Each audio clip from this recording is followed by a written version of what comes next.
Olá, meus queridos alunos do sexto ano, como vocês estão? Eu sou a professora Evelyn, sejam muito bem-vindos de volta às nossas aulas de História. Na nossa última aula, eu expliquei a vocês sobre a formação da cultura suméria ao longo do território da Mesopotâmia. E na aula de hoje, nós vamos continuar nessa linha de grandes civilizações antigas, mas dessa vez sobre uma outra civilização também muito importante, que foram os antigos egípcios. Então, na aula de hoje, vocês vão aprender que eles constituíram diversas práticas milenares e deixaram um grande legado cultural para as sociedades que vieram depois, certo? Mas antes da gente embarcar nessa história, é muito importante que vocês entendam pontos que sempre vão acompanhar estudos históricos, não só dessas civilizações antigas, mas vários outros momentos da história também. Então, observem primeiramente essa imagem que eu deixei aqui. Ela foi feita há mais de 3.000 anos e ela representa a forma como os antigos egípcios utilizavam o equipamento que eles chamavam de shaduf para recolher a água dos rios e regar ali os seus jardins e as hortas que eles cultivavam. Então era basicamente assim que funcionava.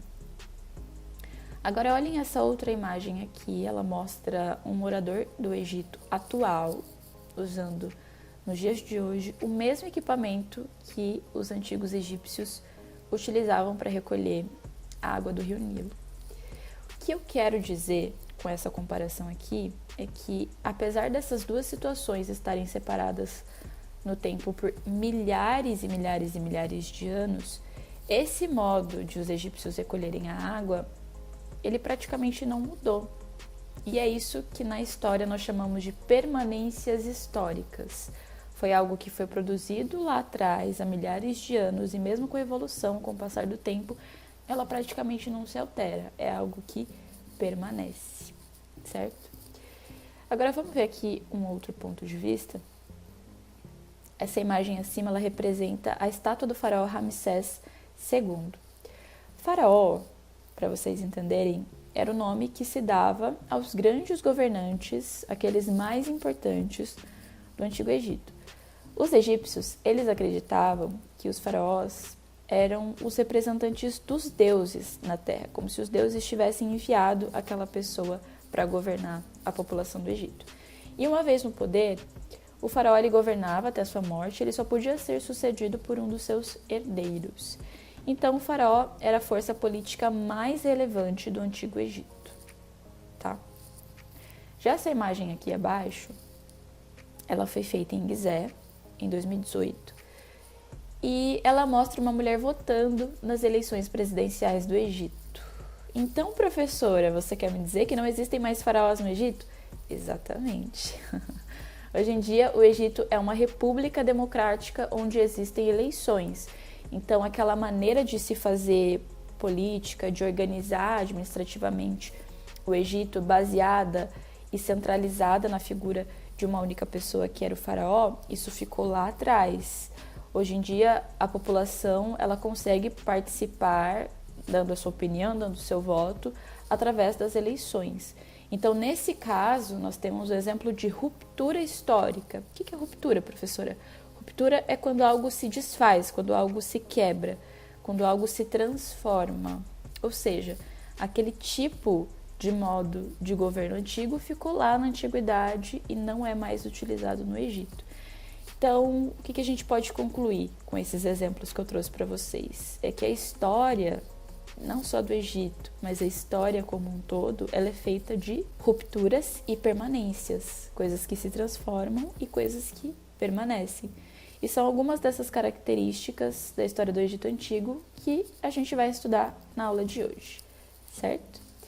E para começar a falar do Egito Antigo, nós temos dois elementos geográficos muito representativos, que no caso seria o deserto do Saara, que vocês já devem ter ouvido falar bastante, e o rio Nilo.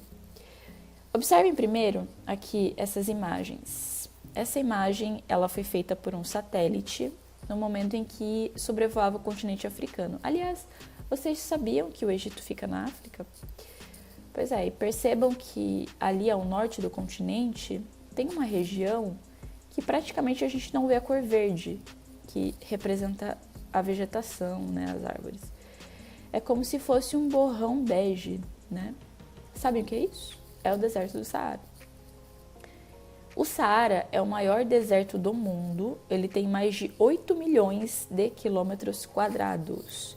Para vocês terem noção do tamanho disso, é quase todo o tamanho do Brasil. É gigante.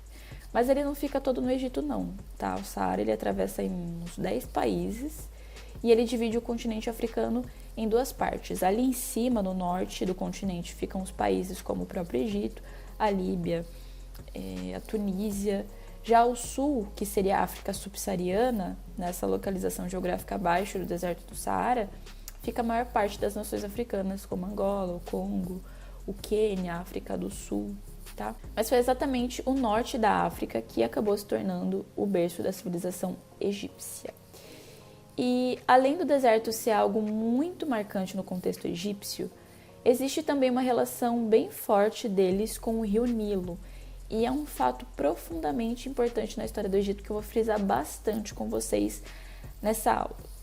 Vocês devem imaginar que viver numa região tão próxima a um território desértico, inóspito, a sobrevivência só seria possível com uma abundância, uma quantidade muito grande de água, né? E lá por volta do ano de 8.500 a.C., já havia diversas pequenas comunidades se instalando ali às margens do rio Nilo. No rio Nilo era praticada agricultura, porque a região era bastante fértil para o cultivo de alimentos, e havia uma razão para essa fertilidade acontecer na terra, que é o fato de que todos os anos o rio Nilo transbordava por conta das chuvas que caíam em maior quantidade nessas épocas, na nascente do rio, né? E com a cheia do rio, aquele humus, sabe aquela matéria orgânica que é predominantemente vegetal, que é super boa para a agricultura? Então aquele humus, ele era trazido pela correnteza e ele acabava sendo depositado nas margens do rio. Então, essa dinâmica fazia com que essas margens do rio Nilo fossem mais férteis. E as pequenas comunidades aproveitavam a fertilidade desse solo e plantavam diversas sementes. E aí, por volta do ano de 4.000 a.C., os moradores desses pequenos vilarejos, chamados de nomos, guardem bem essa palavrinha, porque eu vou repeti-la várias vezes, nomos, que são as pequenas comunidades que estavam ali no entorno do rio Nilo, começaram a construir diques que funcionavam como represas para estocar a água. Assim, né, dessa maneira, as comunidades elas podiam transportar a água para irrigar outras regiões mais distantes e assim eles também podiam armazenar água para aqueles períodos em que houvesse seca. E aí, na evolução dessas dinâmicas, essas comunidades elas foram melhorando seu modo de vida, fazendo um vasto uso das águas do rio, fosse para agricultura, para o abastecimento e uso pessoal, para transportar grandes cargas para longas distâncias através do rio e assim por diante, ok? Então, assim, depois que a gente entendeu essa questão geográfica do Egito com relação ao deserto e a influência dele e o que eles podiam fazer se utilizando dos recursos hídricos do rio Nilo, agora a gente vai adentrar no contexto da sociedade egípcia e como os grupos que viviam ali passaram a se organizar. Ali dentro dos nomos, lembram dos nomos? As pequenas comunidades, vilarejos. Enquanto eles eram mais pequenos, era mais possível tomar decisões conversando, entrando num acordo. Todo mundo meio que fazia as mesmas coisas, trabalhava no mesmo campo, era visto perante a sociedade da mesma forma e tal. Só que com o passar do tempo, os nomos começaram a crescer, aqueles pequenos vilarejos começaram a se transformar em cidades, em centros de poder. E a partir desse crescimento, as atividades também acompanharam esse ritmo e começaram a ser divididas entre as pessoas. Aquelas pessoas que conquistavam posições de destaque em suas comunidades acabavam assumindo cargos no poder local. E o mais importante desses cargos era o de nomarca, uma espécie de governador. Eu disse nomarca e não monarca. Nomarca vem de nomo, tá? E era como se fosse um governador, um prefeito, administrava os nomos. E os nomarcas, eles eram super respeitados, né? Eles tinham mesmo essa administração, essa função administrativa, mas calma que eu ainda não tô falando dos faraós, tá? O nomarca é uma coisa e o faraó é uma figura muito, muito, muito, muito, muito mais importante que vai surgir daqui a pouco, tá? E assim foi seguindo, né? Se desenvolvendo os nomos por bastante tempo. Todos esses nomos, eles eram meio que independentes, né? Tinham ali os seus governantes e eles estavam espalhados ali ao longo do Rio Nilo. E lá por volta do ano de 3500 a.C., esses diversos centros de poder espalhados foram unificados em apenas 2 reinos, o do Alto Egito e do Baixo Egito. Então, aquilo que era mais espalhado, não havia uma unidade política, foi unificado em 2 Egitos, o Alto Egito e o Baixo Egito, sendo que cerca de 300 anos depois, o Alto e o Baixo Egito se unificaram, eles se transformaram numa coisa só, formando um grande império. O seu líder foi coroado como faraó, é nesse momento que entra a figura do faraó na história, tá?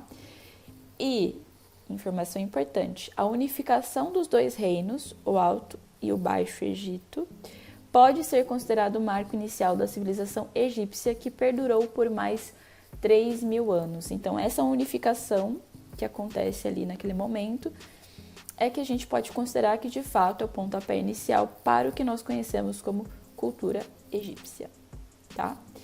Dentro desse contexto, a sociedade ela foi mudando também, como vocês podem ver aqui nessa pirâmide, e era uma sociedade estratificada. Que é isso, professora? Estratificado. Significa que era uma sociedade hierarquizada, ou seja, existiam pessoas ou grupos que para aquela sociedade tinham uma relevância social um pouco maior. Então, vocês podem perceber que todos esses que estão mais próximos do topo da pirâmide, da parte de cima, eles são mais importantes para a sociedade, como o faraó, os sacerdotes, os nobres, e aqueles que estão mais para baixo, os camponeses, os escravos, eles têm um status menos importante e, no caso dos escravos, praticamente inexistente, né? Então, era assim que se organizava a sociedade egípcia com essas classes aí divididas em grupos. Um ponto importante também é com relação aos hieróglifos, porque assim como os sumérios, a escrita egípcia também utilizava sinais pictográficos, né? Então, aquilo que eles queriam representar, geralmente eles faziam um desenho parecido. Se eles queriam mostrar ali que eles estavam fazendo uma comida, geralmente eles poderiam fazer uma tigela. Se eles queriam representar um animal, eles podiam desenhar um animal, né? Então, esses eram os sinais pictográficos que ficaram conhecidos como hieróglifos. Por isso que se chama hieroglífica a escrita dos egípcios. E os hieróglifos, é difícil falar isso rápido, eles foram inventados nessa época em que houve essa unificação do Alto e do Baixo Egito, tá? Uma outra questão que eu quero trazer aqui com vocês é com relação à religião. Os egípcios, eles eram politeístas, ou seja, eles acreditavam na existência de diversos deuses. E desde tempos muito remotos, eles já prestavam culto ao Sol. Eles consideravam que o Sol era uma fonte de vida, assim como o Rio Nilo. Aliás, essa é uma característica muito forte de várias civilizações antigas, de valorização e de culto a elementos da natureza, né? E com os egípcios não foi diferente. O Sol era visto como uma divindade chamada Ra, ou Amon-Ra, e eles também acreditavam na vida após a morte, e que para a vida continuar existindo, após o falecimento, era preciso preservar os corpos dos mortos, porque só assim seria possível a alma voltar a renascer, né? E para isso, eles começaram a desenvolver aquelas técnicas de mumificação, que vocês que já assistiram algum filme, alguma série sobre Egito, sobre os sarcófagos, as pirâmides e os corpos mumificados, vocês já devem ter visto algo do tipo, mas não era fantasioso do jeito que essas produções retratam. Eram técnicas extremamente sofisticadas, tanto que existem, né, relatos de que eles conseguiram preservar corpos por mais de 5.000 anos. Então é algo que eles levavam muito a sério, que fazia muito sentido para eles, que era cultural mesmo.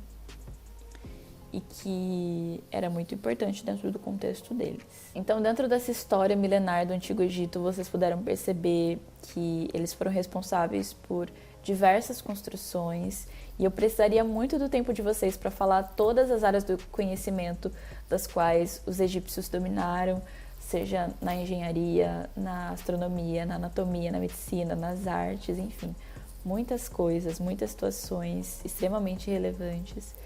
E no decorrer dessa história, o Egito ele foi governado por diferentes dinastias de faraós, a sociedade passou por diversas mudanças, é aquilo que eu falei no começo da aula, que são as rupturas históricas que marcam grandes transformações, mas que também levam para frente algumas permanências que de fato se tornam muito importantes para outros momentos históricos, tá?